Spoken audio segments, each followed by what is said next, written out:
Members of both the upper and lower houses of parliament have been examining bills tabled before the House for adoption, that is in plenary sittings and in the different committees today. Child labor and why it continues to pose a serious challenge comes under the radar again as the world observes the World Day Against Child Labor.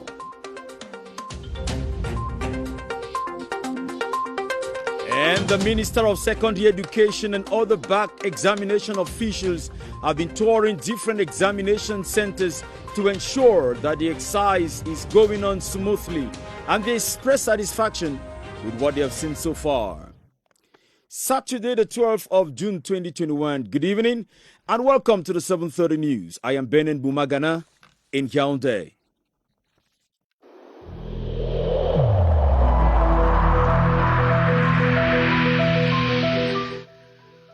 I urge you once again to put on your face masks, to wash your hands regularly, and to consult a physician or any other health personnel if you notice any symptoms. This is the only way to save lives and to curb the spread of the virus.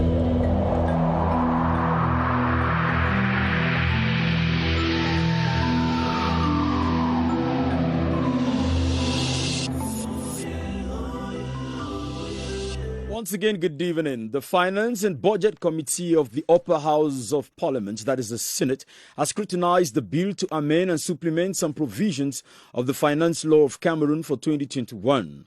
The bill was defended before members of the Finance Committee today at the Yaoundé Conference Center by the Minister of Finance, Louis-Paul Montazé. Two other bills were tabled during the plenary sitting this Saturday, chaired by Senate President Marcel Nyat Jifenji. Here is a report from Senate correspondent Charles Anyangwe. The two bills that were presented to the entire House chamber of the Senate this Saturday include one, to authorize the President of the Republic to ratify the treaty for the establishment of the African Medicine Agency. The bill seeks to create a continental body responsible for harmonizing the regulation of medical products, ensuring the quality control and effectiveness thereof. The second bill is that to amend some provisions of the Finance Law of Cameroon for 2021, which takes into account recent economic development and the prospect of issuing new passports. According to this bill, the stamp duty for a passport moves up from 75,000 francs to 110,000 francs from 1st July 2021. Shortly after the tabling of the two bills, members of the Finance and Budget Committee began scrutinizing another bill to amend and supplement some provisions of the Finance Law for 2021. The bill that seeks to raise the ceiling for non-concessional loans in the state budget from 300 billion francs to 750 billion. The Minister of Finance, Louis-Paul Montazé, clarified the Finance Committee members on the necessity to amend this law, stating that the planned redemption operation seeks to improve on the fiscal space through debt reprofiling.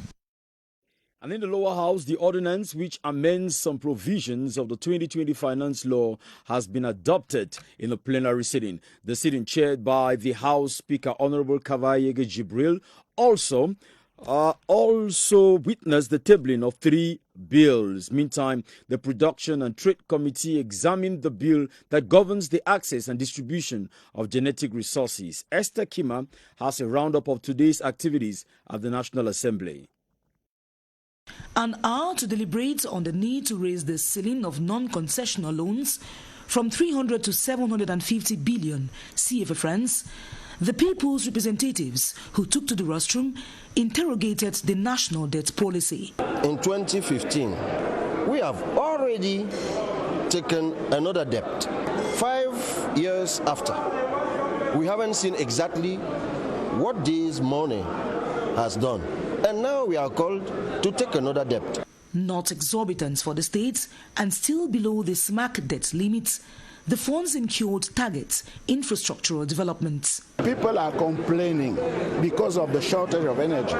Do you think we can stay without contracting some debts. No, we have to build dams, we have to build roads, we have to build hospitals. The ensuing adoption of the bill made way for the presentation of a work of art portraying the Right Honorable Kamer as an architect of the National Assembly advancement.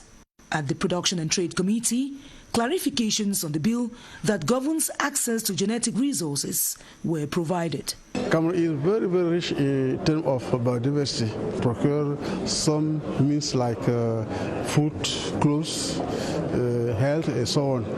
So I think we have to protect, to exploit our biodiversity in order to get different means for us. This was preceded by the Chairman's Conference, where 3 bills on volunteering in Cameroon, the African Medicine Agency, and an amendment to the 2020 Finance Law were deemed admissible. Many more children in Yaoundé can still be seen selling basic items along the streets or engaged in some form of labor that gives money to their sponsors. As the world observes another International Day Against Child Labor, Alice Mbe has been monitoring the situation in Yaoundé and tells us more. At the Mokolo market in Yaoundé, commercial exploitation is very visible with children of ages 5 to 10 years, a work that deprives children of their childhood and dignity.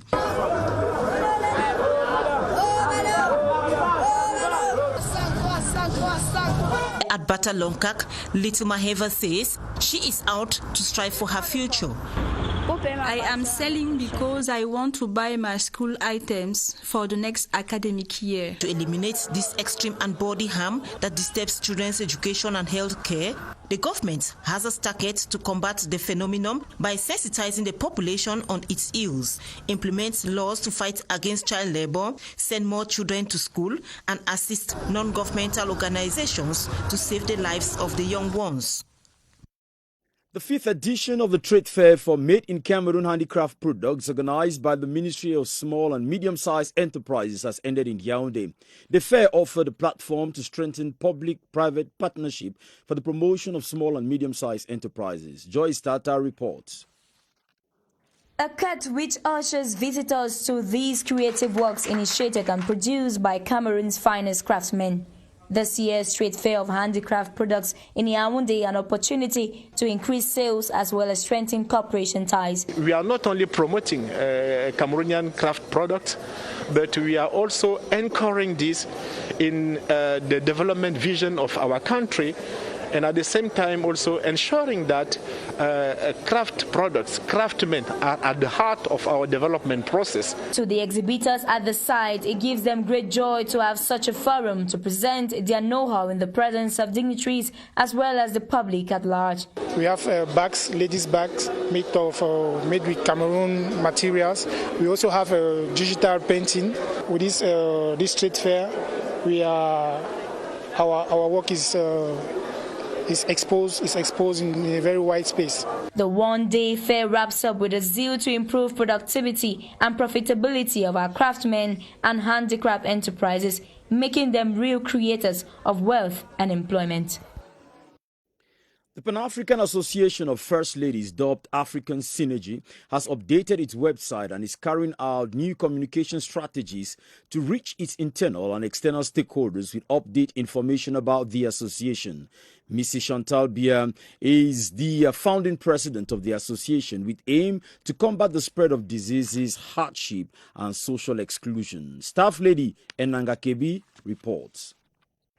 Within the confine of the headquarters of African Synergy, many changes have been taking place. Peculiar here has been the evolution of its communication strategy. The website New Look of African Synergy has been updated in content and substance so as to ensure transparency and a better understanding of the activities of the Pan-African Association of First Ladies. Mrs. Chantal Bia, First Lady of Cameroon, founding president of African Synergy, wanted to get Synergy highly connected with the beneficiaries of their many various actions. New features have been introduced with the possibility of having both audiovisual elements all rich in color and sound. This will permit member first ladies have a better understanding of the activities of the association in the different countries. When you get in the website, you can easily get information, relevant information. You can easily get in touch with a personal staff dedicated to this task. Access to the news site is easy. With your computer or smartphone, you just need to click on www.africansynergy.org. It is bilingual and contains useful information on social and health-related issues. A consignment of COVID-19 kits and an ambulance has been donated to the Mbengui Health District, that is in the Northwest region, by the Municipal Council. The donation will help boost the health response strategy in the locality. Mabel Mekemdi-Sakem reports. Mbengui municipality is one of the hotspots in the crisis-hit Northwest region. As the violence here rages on, pregnant women in need of emergency health response, victims of gun clashes, and many other patients in need of emergency health care are stuck. This ambulance with a speedometer of 240 is an asset in such perilous times in Mbengui. People cannot move from various distance to come for their health problems. But I think that with this ambulance, it's going to solve those problems that we have. Even though during ghost towns, there are people that they want to go to the health facility. They are unable to go. We went to Takile with the ambulance, places where people could not be there in the previous years. You know, I want to also take this medium to let our people who are out there know that Mbengui is a place to be. Mbengui is calm. Come back home. The COVID-19 pandemic is another force to reckon with in Mbengui. The mayor, Ndangsa Kennedy, alongside his deputy at the Ntad Market Square, donated some anti-COVID-19 kits with a clarion call for immunization and the respect of all preventive measures in the municipality. This time, the Minister of Secondary Education, Professor Pauline Nalova-Lyonga, has expressed satisfaction with the writing of the 2021 session of the baccalaureate exams. The minister visited some examination centers in Yaoundé at the close of the week, as we hear in this report by Rita Makan. 8 a.m. this Friday morning, Minister Pauline Nalova-Lyonga and her team surprised the principal of Lycée Général Leclerc with her unexpected visit. From one class to the other, the secondary education boss ascertained the smooth unfolding of the baccalaureate examination. Same event, same ambience. At Government High School in Colbison, the students are busy concentrated on their papers in compliance with COVID-19 barrier measures. Just next door at Government Technical High School in Colbison, the minister could see how students offering the probatoire industriel are practicing carpentry and the maintenance of tourism vehicles. All that begins well ends well. It's an overall satisfaction for Minister Pauline Nalova-Lyonga as the written phase of the 2021 baccalaureate session ends on a good note. At every examination center, there is the chief examiner, one who acts as an intermediary between the baccalaureate board and the center. Appointed by the Minister of Secondary Education, the role of the chief examiner is essentially to ensure that the exams go on smoothly in each center. Cynthia Saptala followed one of these examiners here in Yaoundé and brought back this report. He is the overseer in this examination center in Yaoundé. Nomo Augustin is the chief examiner here, and his role is essential in the chain of command. The chief examiner is sent by the ministry. He is first and foremost a teacher, and he ensures that directives are applied and exams go on hitch-free. Given he must provide an account of each examination day, Augustin is one of the first to arrive at the center to ensure that the rules are respected for complete transparency and candidates are on time. He works out of the halls and collaborates with a deputy chief examiner. In cases of fraud, he must gather all the facts and proofs and inform hierarchy. The chief examiner isn't in charge of the secretariat, nor does he meddle with the exam itself. In the event of any issues, the chief examiner, together with the general supervisor, consults the text and refer to the examination board for final decisions. Up in the far north region, no case of irregularity has been recorded in the ongoing baccalaureate examination. Governor Mijiyawa Bakari made the observation after a visit to some examination centers in the company of secondary education officials and envoys from Office Jibak. Sylvester Temkeng has more. At the center of College Jacques de Benon, hosting 561 candidates and GBHS Domayo with 495, the governor observed with satisfaction the level of compliance and the respect of COVID barrier measures. No major incident has been reported so far. The barrier measure also has been implemented. That's the wearing mask, and the social distancing. Meanwhile, at Kakatari, Lycée Classique, GBHS and GTHS Marwa, hosting over 1,700 candidates in both the English and French subsystem of education, he exhorted the chief of centers and other officials to stay on alert to ensure a good conduct of the exams within prescribed norms. The first recommendation is to be more vigilant of the COVID-19, first of all, and the security measures also. The governor ended his inspection tour with the message that echoes from the other 5 divisions of the Far North region indicate that the conduct of the examination is hitch-free, but for few absences. In Boyar in the southwest region, private education stakeholders have evaluated as positive the last academic year. This was during a seminar of Regional Commission for Private Basic Education for the Southwest, Friday, presided at by the Regional Delegate of Basic Education. Yvonne Isamengowo reports. The meeting of the Regional Commission for Private Basic Education for the Southwest brought together major stakeholders who reviewed activities carried out in the just-ended academic year, the various problems faced by schools, and shortcomings. We have to bring them together so that we make known to them those things that concern education as a whole. The issue of teaching and learning process, the issue of textbooks. The seminar also provided opportunity to deliberate on government's laid down principles of education and why lay private and confessional basic education institutions should follow them. They already know that to open clandestine schools, especially in places where it's not conducive for the children, the repercussion of it, the issue of the payment of teachers, the issue of the use of their subvention, it should be properly used according to ministerial order. Major actors in the private basic education sector in the Southwest region have thus taken the commitment to work in total synergy with the government for a more successful upcoming academic year. GTHS Bangoren, that is in the West region, welcomes 3 newly constructed classrooms by the association dubbed Bamou de Cœur. The keys to the classroom were handed to authorities in a ceremony attended by the Bamou's leader, Sultan Ibrahim Bombonjoya, and other dignitaries. Kelvin Nembo completes that story from Bangoren.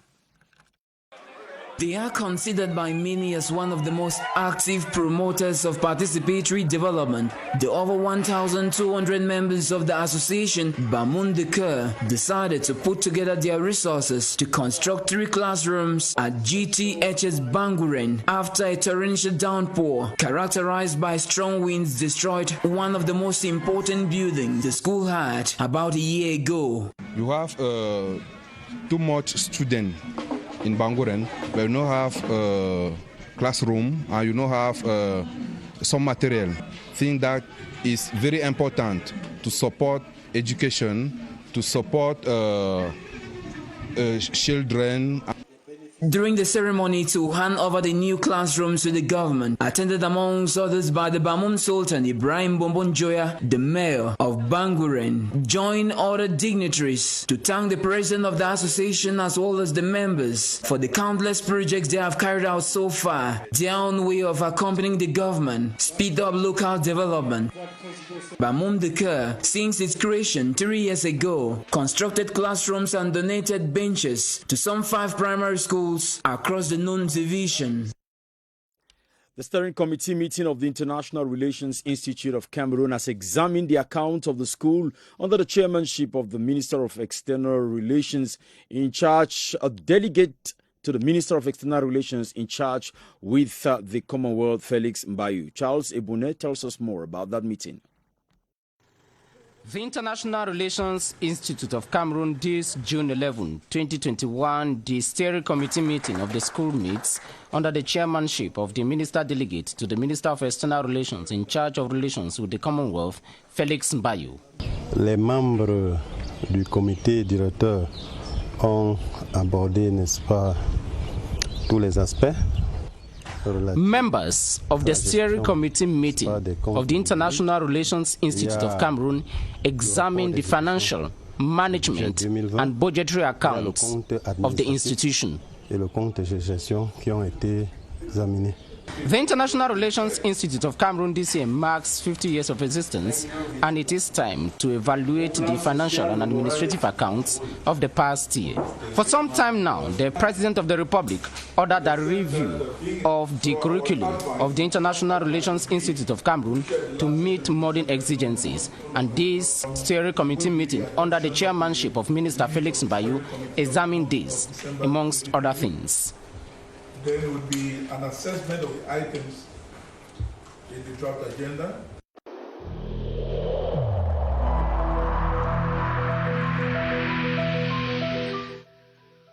I urge you once again to put on your face masks, to wash your hands regularly, and to consult a physician or any other health personnel if you notice any symptoms. This is the only way to save lives and to curb the spread of the virus.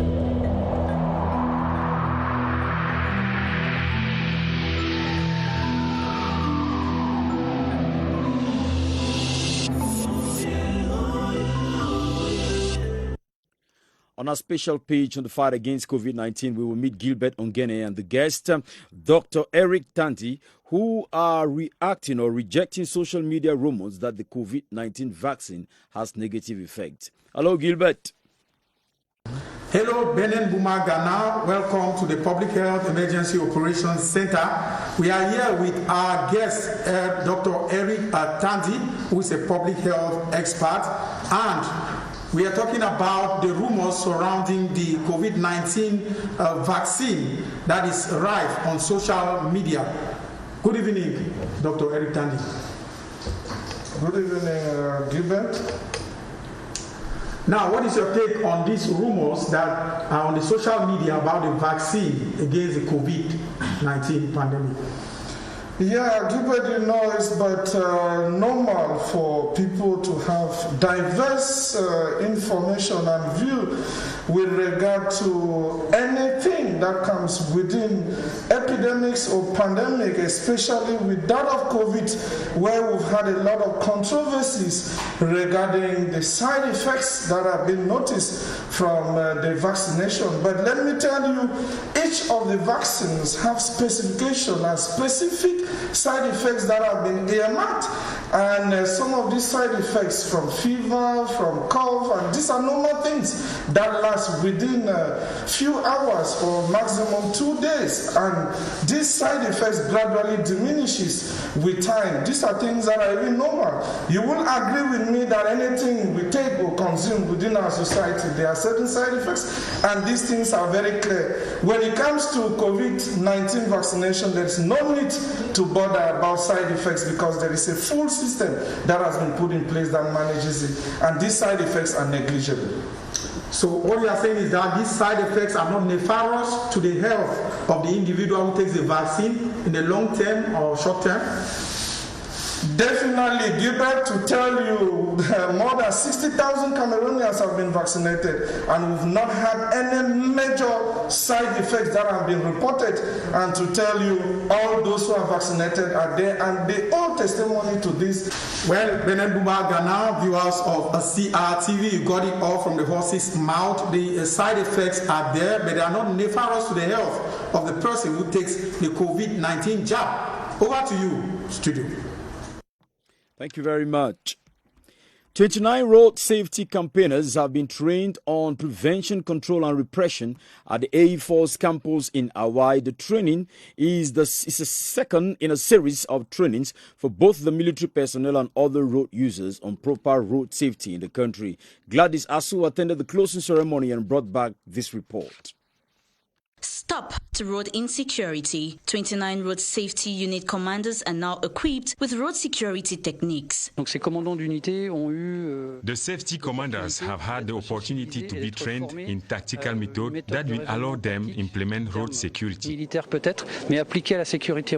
participants, the multi-sectorial approach in reducing road accidents in Cameroon, organized by the International School of Security Forces and the European Union, is seen as a shared responsibility that requires commitment and resources.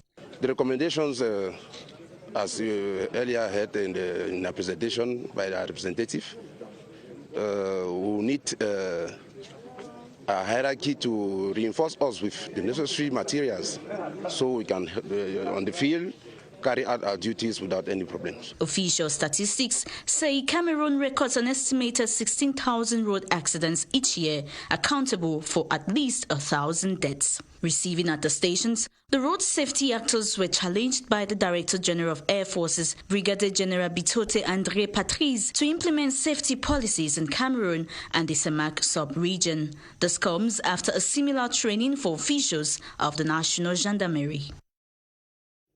The Ministries of Culture of Cameroon and Germany are working in collaboration to ensure the repatriation of art and other cultural heritage taken to Germany during the colonization period. It is expected that the artifacts will get back to Cameroon by 2022. Gerard Nanji Eyambe reports.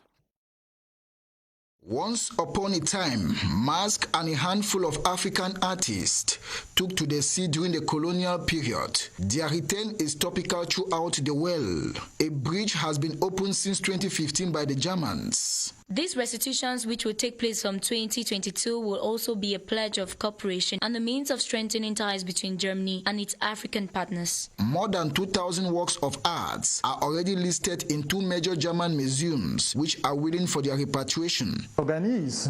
Today, over 1,500 Cameroonian artifacts are present in the National Museum in Hanover in Germany and 850 in the Municipal Museum in Brunwicht. The 2 museums with which it is in partnership.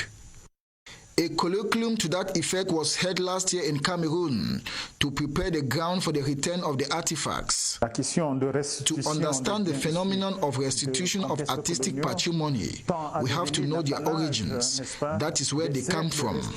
This has to do with the cultural heritage of the patrimony.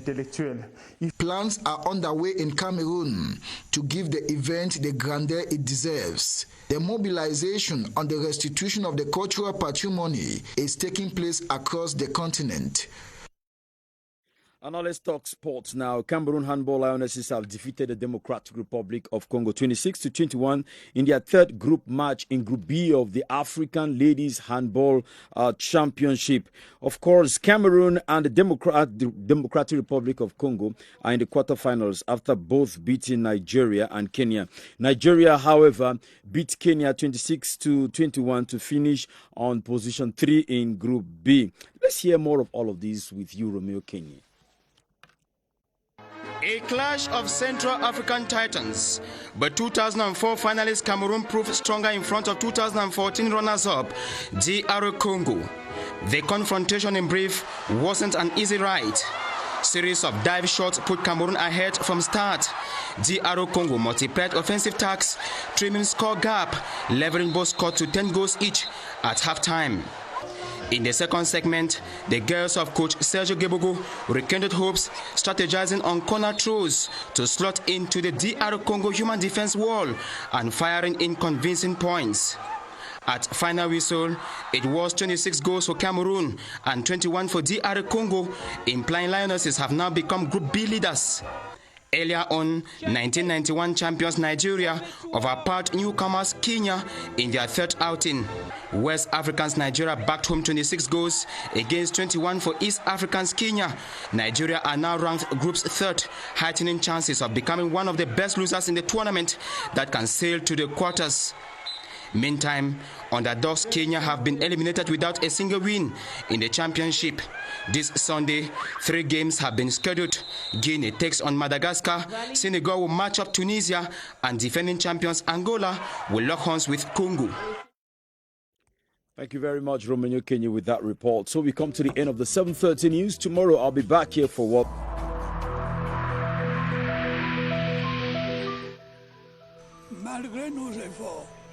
Despite our efforts, COVID-19 plunged many families into mourning and seriously hampered the functioning of our economy and society.